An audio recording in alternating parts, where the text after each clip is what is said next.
প্রিয় দর্শক আসসালামু আলাইকুম।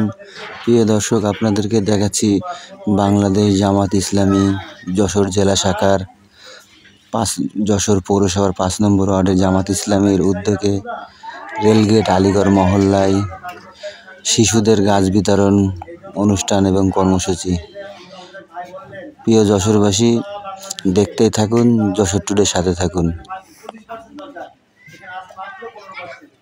আমরা যে কার্বন ডাইঅক্সাইড ছাড়ছি, এই কার্বন ডাইঅক্সাইড যদি গ্রহণ করতে না পারে তাহলে কোথায় যাবে?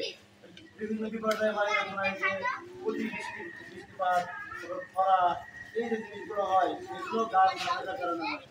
এই কারণে আমরা যাচ্ছে আমাদের বাংলাদেশে যে পরিমাণ বহন দরকার সম্পূর্ণ পরিমাণ আমরা যাতে লাগাই।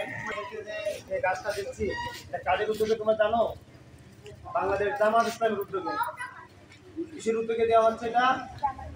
হ্যাঁ, বাসায় জিজ্ঞেস করে তোমার আব্বু বা আম্মু, তখন বলবা যে গাছটা দিয়েছে বাংলাদেশ জামাত ইসলামের পক্ষ থেকে, এই গাছটা দিয়েছে। হ্যাঁ, ঠিক আছে, আমি আর কথা বাড়াচ্ছি না, আমি এখানে শেষ করছি। তোমাদের সবার কাছ থেকে দোয়া নিয়ে আসসালামু আলাইকুম।